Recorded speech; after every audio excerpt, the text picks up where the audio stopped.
enormous freight train is out of control, tearing through the Canadian Rockies. The crew does nothing to slow the train's terrifying speed. Jack, are you there?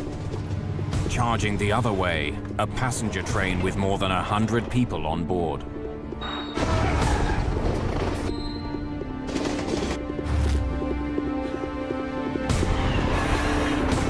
Front end, Jack, come in.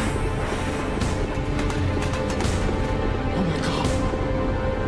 Mayday, mayday! We're doing 90 miles an hour! Out of control!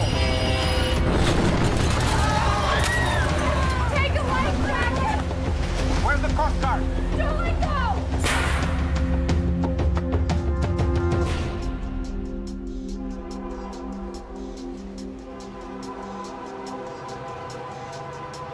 It's one of the most spectacular train rides in the world. Every year, thousands of people take the slow and easy way through Canada's Rocky Mountains. Avoiding traffic, they take the train and leave the driving to somebody else. In late winter, 1986, a gentle trip through the Rockies will end tragically.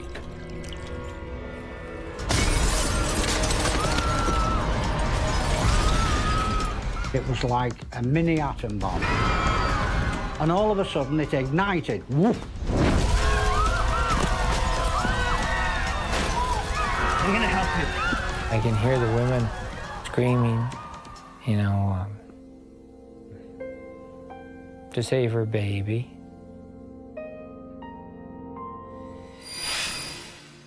An investigation makes shocking discoveries about the Canadian railroad industry.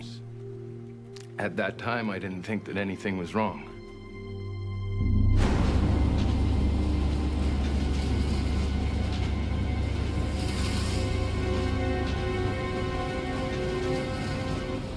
February the 8th, 1986. Spectacular northern lights dance across the sky over Edson, Alberta in Western Canada.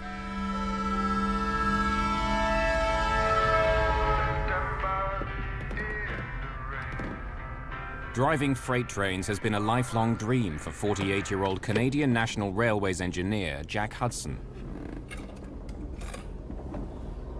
But after 16 years on the job, he knows all too well that it can be a grueling career. Because Canadian freight trains travel such vast distances, up to 12 local crews may be used in the course of one cross-country journey. Hudson works a mountainous stretch of track through Alberta, running between his hometown of Jasper and Edson to the east.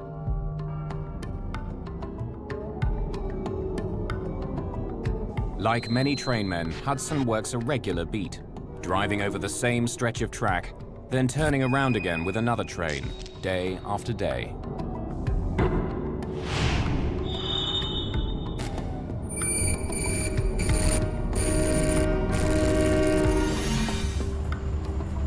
At around 11 p.m. last night, Hudson got off the freight train from Jasper and spent the night here in the company bunkhouse at Edson.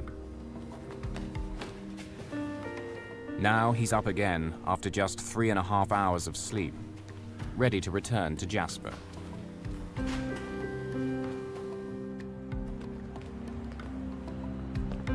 At the station, he's joined by his brakeman. Like Hudson, 25-year-old Mark Edwards lives in Jasper. And like Hudson, he hasn't slept very much. Did you get some rest? Not much. Got a touch of the flu. Could use a full night's sleep. Hudson and Edwards will ride up front in the first engine. Hudson drives the train, while Edwards keeps an eye on the brakes and pitches in if Hudson needs any help.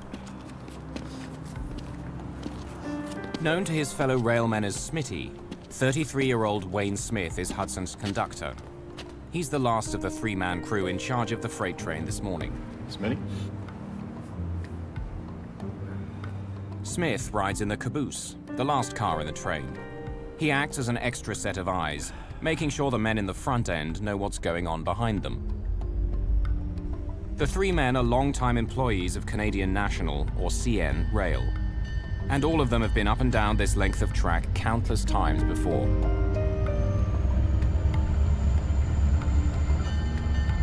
The train they're riding today is enormous. CN train 413 is just under 2 kilometers long. The cars are filled with a collection of grain, metal pipes, and chemicals. It tips the scales at more than 11 million kilos. As the freighter rolls into Edson, it slows to a crawl, but doesn't stop. Getting it started again would take time, and the crew wants their trip to begin as soon as possible. Hudson and Edwards take the train on the fly, boarding it as it rolls slowly along. According to CN Rail's Code of Conduct, this is illegal, but it's something crews do routinely.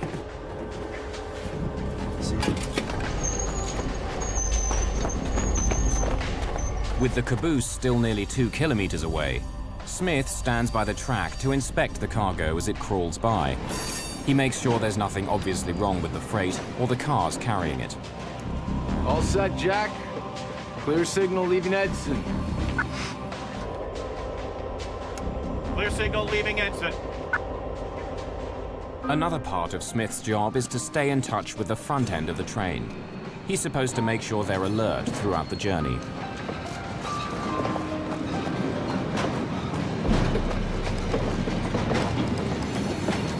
Now, with the caboose pulling alongside the platform, Smith climbs aboard.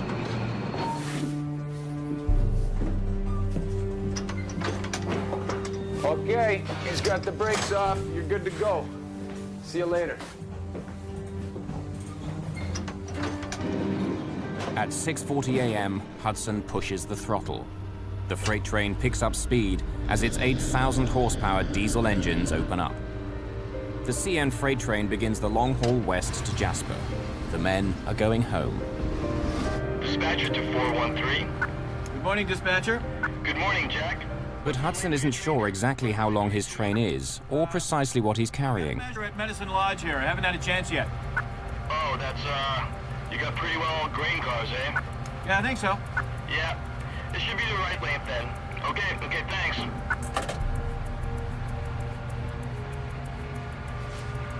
As 413 roars west, a Via passenger train speeds east on the same track.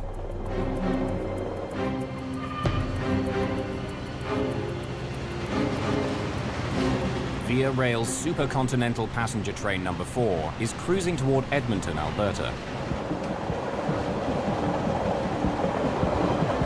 More than 100 passengers are enjoying the spectacular scenery as it cruises through the rugged Canadian Rockies. 36-year-old Jamie Haight is a car assembly operator. He's headed home to Ontario after a 2-week visit to his family in Vancouver. It's a very, very small community that you're in close proximity with a lot of people very, very suddenly. And so there's a lot of people we got to meet and got to interact with. I remember there was a couple of ladies that we met over dinner. One was very, very pregnant. While some passengers are still sleeping, Haight goes into the day coach to do some reading before breakfast. It's the 4th car in the train.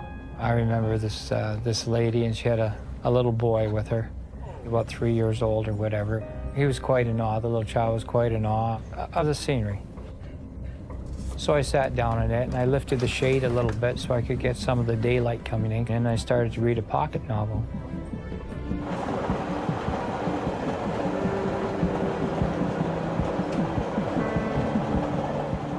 Several cars behind Haight is 61-year-old assistant conductor Herbert Timpey. An old hand on the Canadian passenger line, he's been riding this piece of track for 7 years. I had to be the assistant conductor and look after the passengers on that train.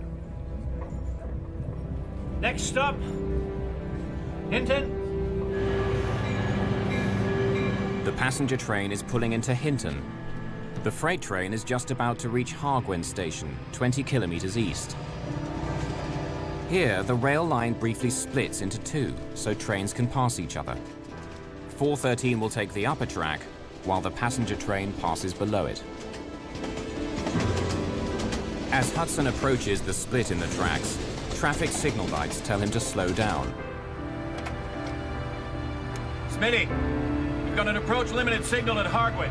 Next station, Dalehurst, over. Head end to 413, approach limited at Hargwin. Next station, Dalehurst. Out. These are the last words these men will ever exchange. The dispatcher in Edmonton sets a switch, and 413 is forced onto the upper track.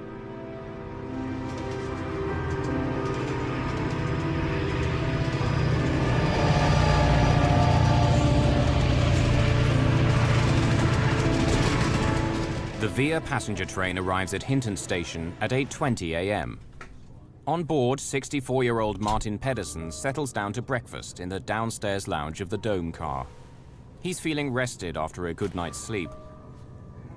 A former World War II fighter pilot, Pedersen has a lot of experience with locomotives. Over the course of the war, he blew up 36 enemy trains in France.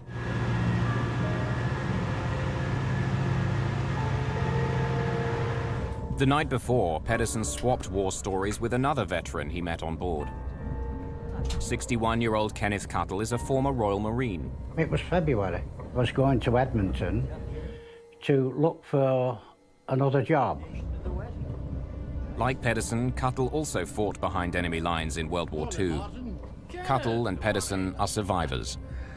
Let's go upstairs to the Dome car, have a look around, see what's happening. The train was pretty comfortable, you know, not many people on board. I said, let's go up to the Dome car because it was just coming light and we see lots of things which you might not get another chance to see. We were in the foothills of the Rocky Mountains. There are now 115 people on board. But the train will never make it to Edmonton, and the passengers and crew enjoying the early morning trip will soon be fighting for their lives.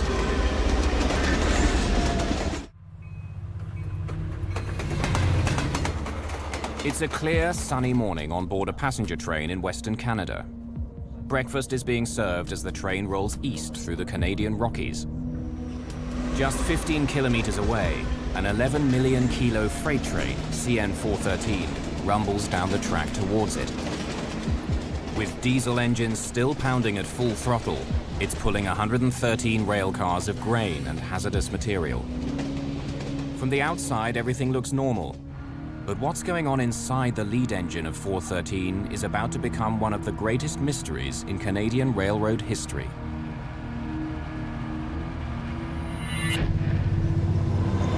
Freight trains and passenger trains often travel on the same track. For short sections, the track splits, so trains heading in opposite directions can pass safely. Today, 413 is on the upper branch. Signals tell the freight train to slow, then stop completely. The signals will only turn green again once the passenger train has passed safely by below. Then the freight train can rejoin the main line.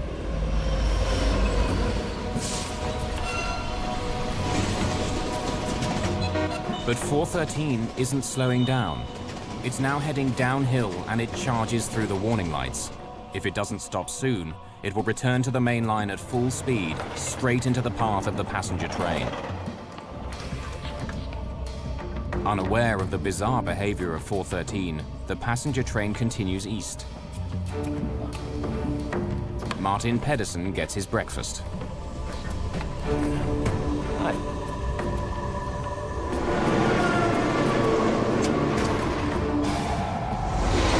Up ahead, the freighter thunders through the last set of light signals, ignoring 3 red lights that command it to stop.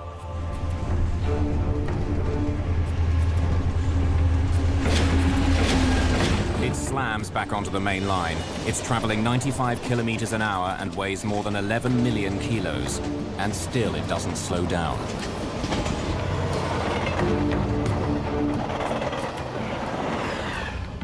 Herbert Timpey sits to relax. Ken Cuttle has a clear view of the railway ahead. I got in conversation with an English guy, and he had his back to the front, and I was looking over his shoulder forward the way the train was going. There was a flickering light in the distance. And not knowing the track layout, I thought, oh, there must be another line, and if it's another train, it's going to go past us, you know?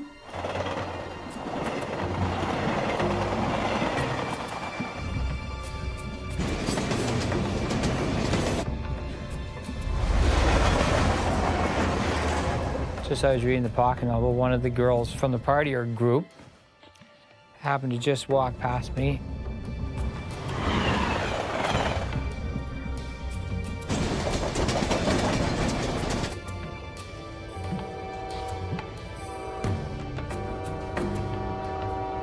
Oh my God! Oh my God! And then, boom.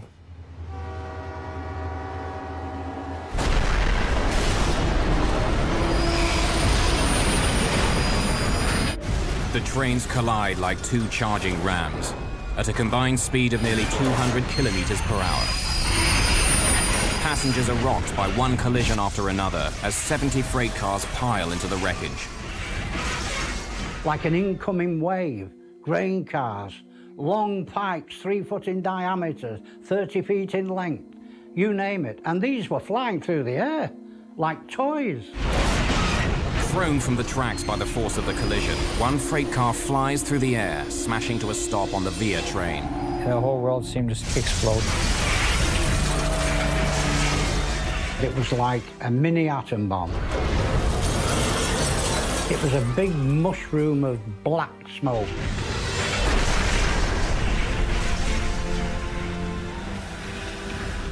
Then, everything was dark. They could no longer breathe because everything was filled with smoke. Oh, I'm gonna die. And the third thing that happened was I just resigned myself to that.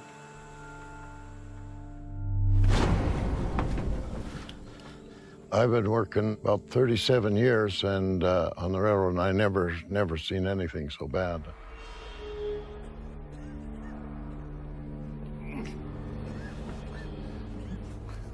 The wave of metal, grain cars, stopped just where the dome car was. If it had gone another 30 feet, it would have covered us as well. In the same car, one deck below, Martin Pedersen struggles to escape. But he can barely see what's happening in front of him. The window beside him shattered during impact, filling his eyes with broken glass.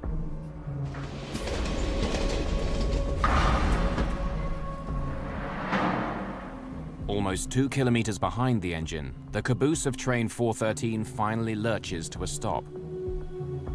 Conductor Wayne Smith sees a ball of fire glowing in the distance, but he has no idea how bad the situation is. Front end 413. I think we're in the bush or we're derailed. There is a big explosion up here, and we have chemicals on the train, so stay away from it. Stay away from the dangerous goods. But all Smith gets in reply is an ominous silence.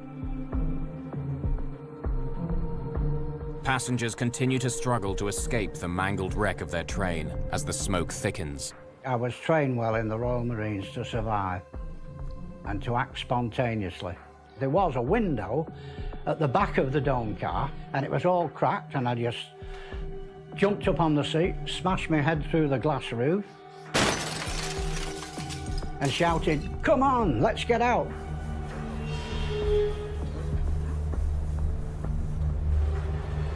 Cuttle and others jump from the car. And I looked back, and all of a sudden it ignited. Woof!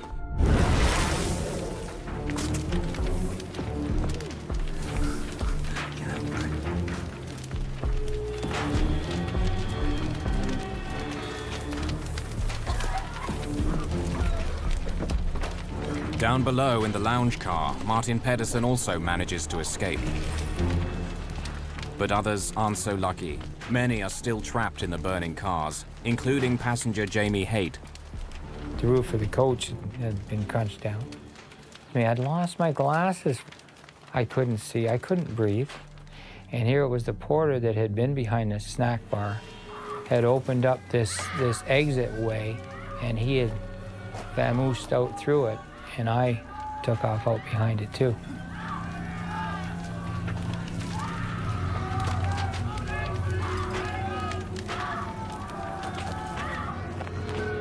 Snap out of it. He was in shock. Hey, snap out of it.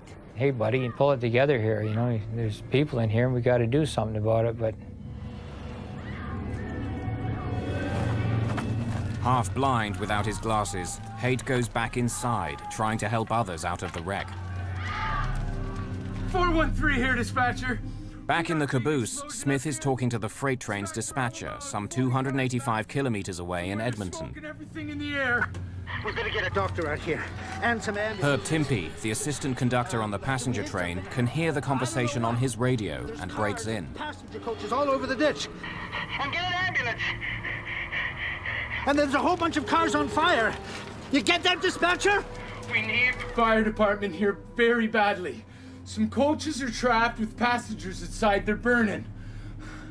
I don't think the engineers lived through this one. It's a real mess. Okay, that's right on the switch at Dalehurst, eh? Yes, I'm gonna walk up there and see if I can be of any assistance. What was the signal at Dalehurst when your head end called it? Pardon me? What was that signal on that signal at Dalehurst? Well, I was calling him for the signal at Dalehurst quite a few times, but I kept calling him and there was no answer. Well, it should have been red on the panel. Well, he must have ran it then, dispatcher, because I could not get a hold of him. I tried and I tried. Okay, all right.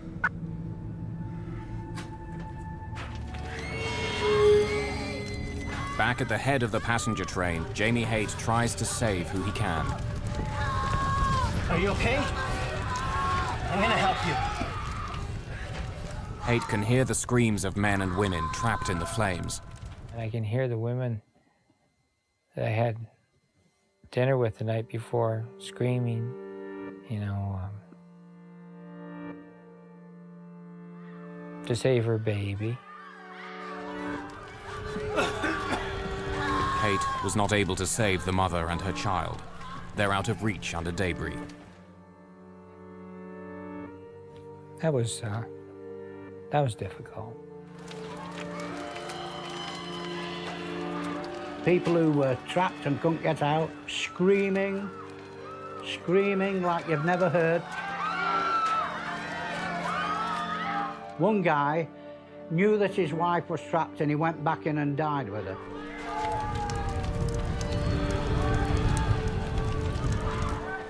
Another woman in the carriage under where we were had most of her leg cut off. James Haight courageously decides to go back inside. The fire is a scorching 660 degrees, but Haight tries to save one more life. But there was a chap right in front of me there,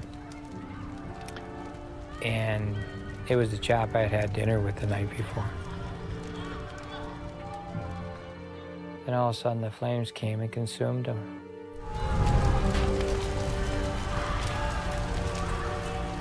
He just sat up and rubbed his head, and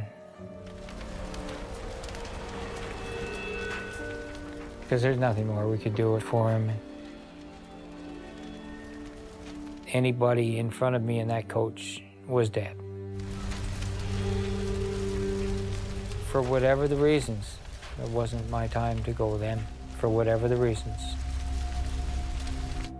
Wayne Smith is devastated. He can't reach his two friends at the front of the freight train, and he can't understand what happened to cause such an enormous disaster.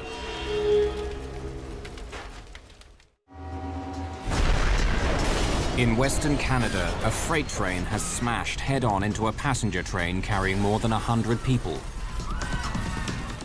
In the minutes after the collision, survivors are dragging themselves from the burning wreckage, while others are still trapped inside. One of the girls that had been in the car in the morning, and I looked at her and I said, "Oh, I'm sorry to tell you, He had no choice but to tell her what happened to her friend in the train. Your friend was in the car here." She died, trapped in the burning debris. I felt like the worst person in the world, because I had to tell her. If I could have taken back that 1 second in time to not tell her, you know.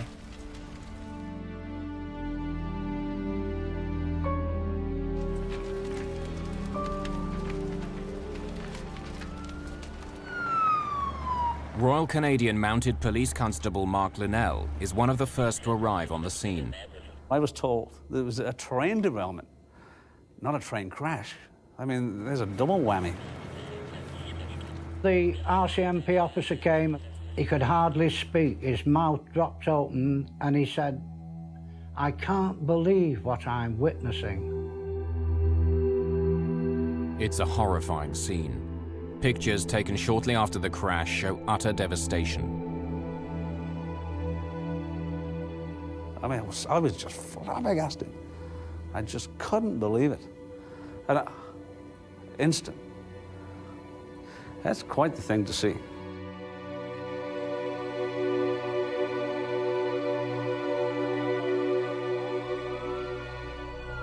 The collision is 18 kilometers from the town of Hinton. It takes emergency crews some 45 minutes to get there. I was in the Marines in England for 14 years, and I'd seen a lot of disasters, man-made disasters, terrorist bombs. And I thought I'd seen it all. There was a lot of blunt force trauma, of course, flying glass, burns. And then I saw what appeared to be two bodies in the restaurant car hugging each other. So we found out later that was a man and wife. And this was one heck of a shock.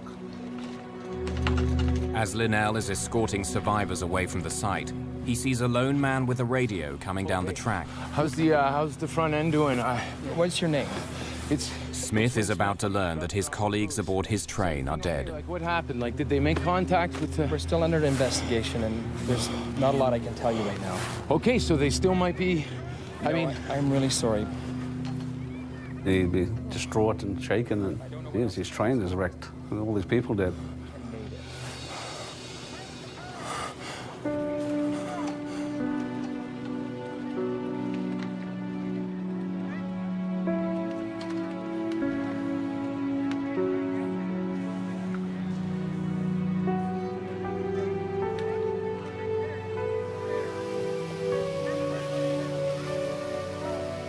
The Hinton train disaster is the worst railway accident to strike Canada in 35 years.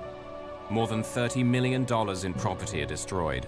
23 people are dead, and 71 others are severely injured.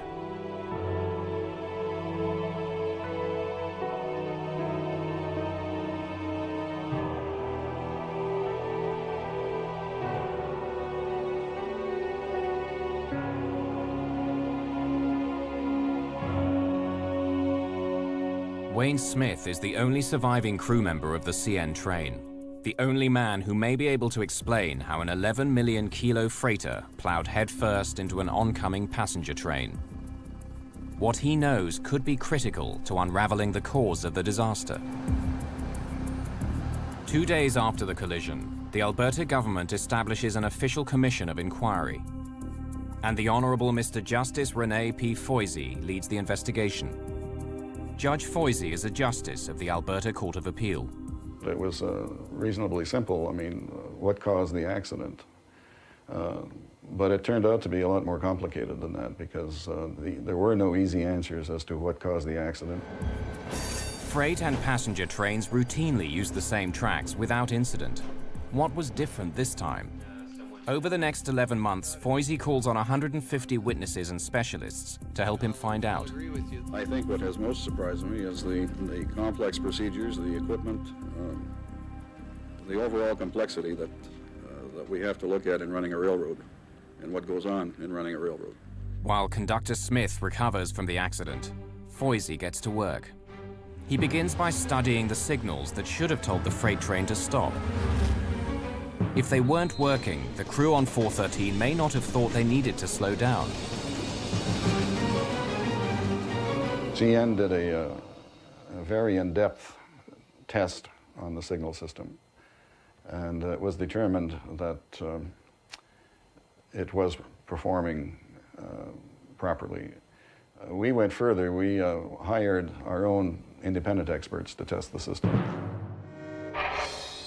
The switches which operate the signal lights were frozen in position after the accident. Electrical engineer Eugene Couch was hired to read them. Perhaps a mechanical fault in the system had turned them green, telling the freight train to speed through.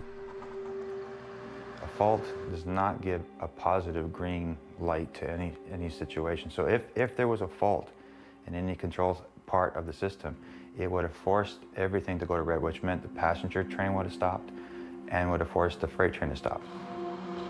If a mechanical problem wasn't the cause, there was a more chilling possibility. Perhaps someone set the freight train lights to green on purpose, causing the two trains to collide. Couch dismissed that idea too. To do that would mean that somebody would have to actually go there and really maliciously, change things. And there was no sign of any tampering on any mechanisms. Basically, our conclusion, we felt that the system was sound and was safe. Foisey believes the lights were red, but the freight train ignored them. Perhaps another mechanical fault was behind the crash. Well, I was calling him for the signal at Dalehurst Court. In his statement after the crash, Conductor Wayne Smith told Royal Canadian Mounted Police officers that something was wrong with his radio that morning. Because I could not get a hold of him. I tried and I tried. Maybe the front of the train was having mechanical problems, but they weren't able to get in contact with Smith. Joseph Hebert examines the portable radios the crew used. The first test was with the radio that was on the train that was in the accident at Hinton. The radio performed to specification. But even if the radios themselves were working, there could be another problem. Many CN employees claim there are places along the tracks where radio communication is impossible, so-called dead spots. And it's not a dead spot that's there 365 days out of the year. The possibility was also examined and dismissed. Sometimes you can't. Some radios are stronger, some are weaker. The second test done as far as communications between the locomotive and the caboose was done with the same type of radio as was used at the time the accident took place. The field test with that type of radio had satisfactory performance. The evidence was pretty clear, and we concluded that there were no dead spots. One other possible explanation is examined. Natural phenomena, like the Northern Lights, can also affect radio performance. We got to measure a medicine line. Northern Lights can build up very high currents in communications lines. Anything even hooked up to a radio could pick it up. My determination of it was that they were not a factor. If the signals were red and the radios were working, why had the train crashed? Foisey examines an ingenious piece of technology, the hotbox detector. Sitting beside the track, hotboxes monitor the temperature of a train's wheels and axles. They also record the speed of trains as they roar by. When Foisey and his advisors examine the hotbox data, they make a telling discovery. When the front of the freight train passed the hotbox detector just after Hargwin, it was traveling a little over 60 kilometers an hour. But by the time the caboose passed it, the train was going more than 74 kilometers an hour. Despite the signals telling it to slow down, the train was speeding up. For the last 5 miles, we were able to determine that the freight train was going at least 59 miles an hour, perhaps as high as 60 or 61. There were no brake applications before the crash as well. The crew let the train travel too fast. They did not heed signals to stop, and they never applied the brakes. It all points to a train that was out of control. Why there were no brake applications is difficult to understand. Oh my God! With mechanical problems ruled out, Foisey begins to examine the crew of the freight train. Perhaps there's something about engineer Jack Hudson, who was in charge of the train, that could explain what happened that day. As Foisey begins sifting through Hudson's medical records and interviewing his family, he makes a disturbing discovery. A train collision in Western Canada has killed 23 people. Another 71 are injured. The man leading the inquiry into the disaster has ruled out mechanical problems. Judge Rene Foisey now takes a closer look at Jack Hudson, the 16-year veteran who was driving the freight train. When Foisey and the commission review Hudson's medical files, they're shocked by what they discover. Mr. Hudson was a man who was sick. He was an alcoholic. He had high blood pressure, which was problematic. He had diabetes. He had a pancreatic attack the summer before this accident. He had to wear a colostomy for a number of months. Foisey wonders if this long list of illnesses could somehow have led to the train crash. The engineer, Jack Hudson, had been killed outright in the crash and had severe injuries. So we couldn't determine whether there'd been a catastrophic medical event, whether he'd had a heart attack, for example, or a stroke, which had incapacitated him. But we were able to do toxicology, and there was no alcohol or drugs present. He did have a lot of health problems, and he had some problems at home.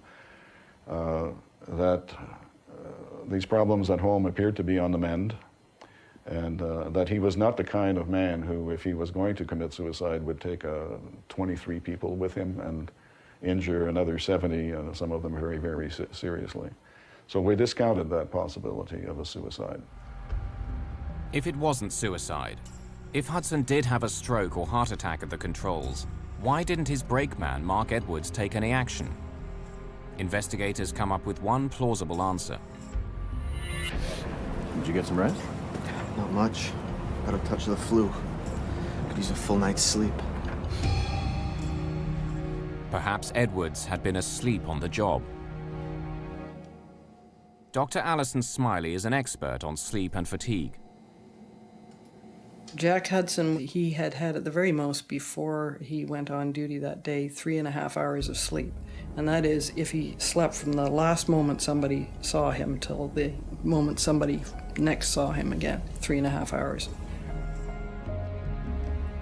Brakeman said he had a touch of the flu and he'd had 5 hours sleep the night before.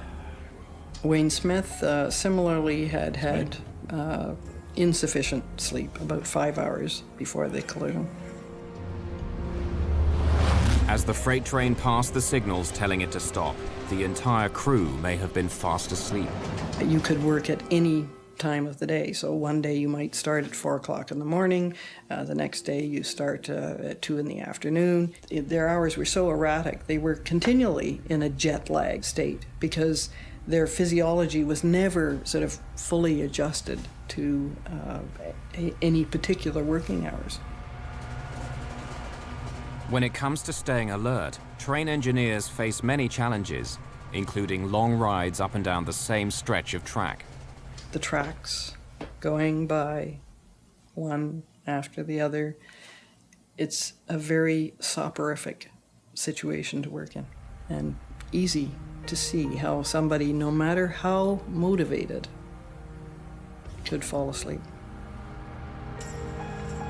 At the time, trains were equipped with safety devices that would automatically stop a train if the engine man died or fell asleep, the so-called dead man's pedal. Basically, the engineer is supposed to keep his foot on the pedal, and while his foot is on the pedal, the train won't stop. If that pedal isn't depressed, then it will, after a number of seconds, give a warning, which is quite audible. And if nothing happens, then it will stop the train. But Foisey discovers that for many trainmen, disabling the dead man's pedal is standard practice. One of the excuses that was given by the engineers is that to go long distances, having to keep your foot on that pedal was very uncomfortable. And so that they would sometimes put something on the pedal, a lunchbox or something heavy enough to keep it depressed so that they could stretch their legs. Unfortunately, what was happening, this pedal was being depressed for long, long periods of time. But even if Edwards and Hudson had fallen asleep at the front of the train, and the dead man's pedal was rigged, conductor Wayne Smith at the back could still have prevented the disaster. Almost 2 months into the Foisey inquiry, Smith takes the stand. Doctors had kept him from testifying earlier, saying he was too traumatized by the accident. Now, for the first time, investigators will hear Smith reconstruct events on board his train in the moments leading up to the disaster. I was sitting looking out the back of the train from my desk when we passed mile board 169. That's the landmark that I used to initiate a call to the engineer to ask for the display at the Dalehurst approach signal. Head end of 413, what indication do you have at the Dalehurst approach signal 1703, over? The front end of the train is supposed to respond, letting Smith know that they've seen the signal lights telling them to slow down. Head of 413, can you hear me, over? I probably called him 3 or 4 times. I didn't get a response on my gray radio. There was something wrong with it. What's the indication at signal 1703, over? It's a surprising piece of testimony. Foisey already knows the radios were working fine.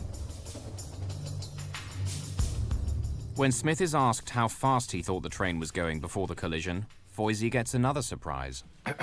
I felt the front end give a light brake application on the caboose. Coming around the curve, I felt we were doing a track speed of about 50 miles an hour or less. But according to the hotbox detectors, the train was traveling almost 16 kilometers an hour over track speed, and there was never any application of the brakes. I went to my red radio, and I tried to get a hold of him on it. Jack, how's the Dalehurst approach signal 1703? I was calling him on channel 1 3 or 4 times, and there was no answer, so I tried to get a hold of him on different channels. But once again, Smith's testimony doesn't add up. Foisey has heard from other trainmen who were monitoring their radios in the area that day. No one heard Smith call. Smith says he was still trying to contact Hudson when the end of the train raced past signals telling it to slow down. Jack! As an experienced trainman, Smith knows that the next set of lights will likely be a triple red, telling the train to stop. He was getting no answer, and the train wasn't slowing down. An emergency brake cord was in easy reach, but Smith never pulled it. Jack, are you there? With Hudson mysteriously silent, Smith says he does nothing but continue to call the front end. Front end, Jack, come in. Why, in the circumstances that you've described, did you not pull the brake? I felt the engineer had the train under control. I felt he, in fact, was doing what was necessary to control the train at that point. I never felt at any point in time that I should pull the emergency brake. At that time, I didn't think that anything was wrong. That's the point I make, Mr. Smith, that when there's a problem with the radio, you've been trained over the years to observe the signals. And it would have been the last thing I would have done. He didn't pull the brake, he didn't pull the air because he felt that it hadn't reached that point. Basically, that was his evidence, and I had a lot of difficulty with that because if that point hadn't been reached, when was it going to be reached, if ever? Smith's contradictory testimony is complete. Judge Foisey is now ready to close his case and lay the blame on those responsible for the disaster.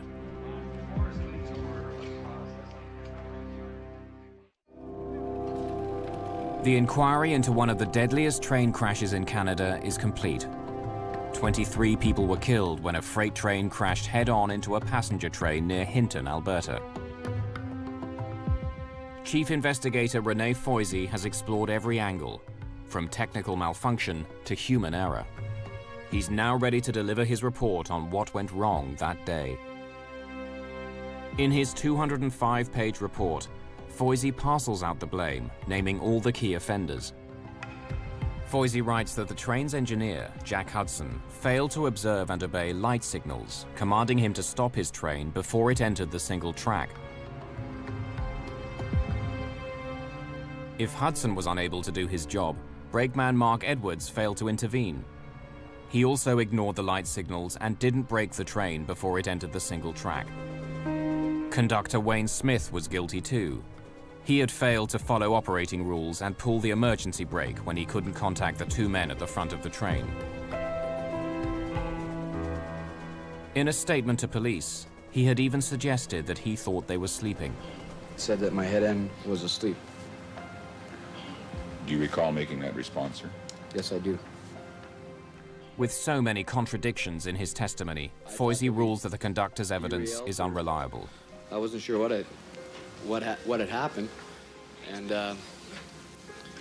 I went to my back desk. I jumped on from the cupola and ran for. It seemed like we were just keeping going. There was no immediate stopping. The caboose kept sliding. Instead, Foisey emphasizes that Smith, like Edwards and Hudson, was dangerously tired that morning.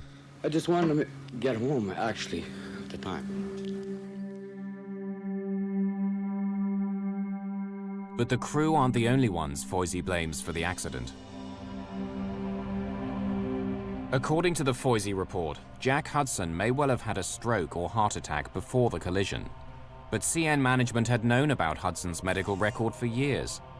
He managed to accumulate, I think it was 40 or 50 demerits, and at 60, you're fired.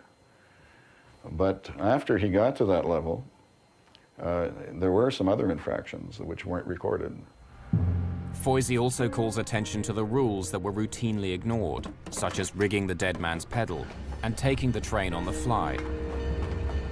The conclusion we came to is that there was a lot to be desired on the part of CN, and that, yes, there was certainly some laxness and some complacency when it came to these areas. I'll get a measure at Medicine Lodge here. I haven't had a chance yet. Oh, that's, you got pretty well grain cars, eh? Yeah, I think so. There is a lesson to be learned here. It's that when you have rules, you obey the rules and you enforce the rules. If it becomes too much of a fraternity and of a buddy-buddy system, it gets lax. And problems occur, and this tragedy was one of them. Foisey demands that CN improve its safety equipment, recommending that all trains be equipped with reset safety control technology. These systems are much more complicated than a dead man's pedal. If constant attention is not paid to the train, alarms sound and the train eventually shuts down. It's equipment which has proved valuable several times since the disaster. There was a study done with CN 10 years after this accident. They found something like 90% of the train engineers saying that they had been woken by the alerting device at least once. In response to Foisey's report, CN Rail creates one of the most sophisticated fatigue countermeasures programs in the world. Trainmen are no longer on call 7 days a week, 24 hours a day. Napping is no longer frowned upon. Rest houses have been created and improved, and locomotive cabs made more comfortable.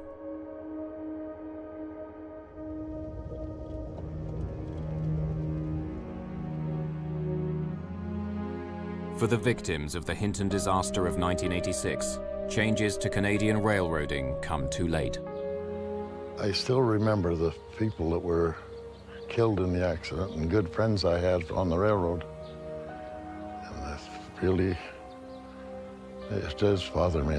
It's 20 years nearly.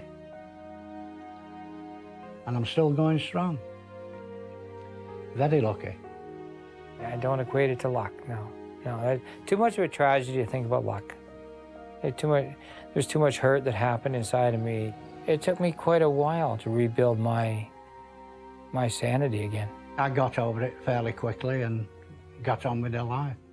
There may be lots of other people who weren't as lucky. You can be going along in life, and then something can come along and just kind of destroy your very foundation or shatter your very foundation. And through no fault of your own. But life has a habit of doing that. But the other thing I can share with them is that you can recover from it. There is a tomorrow.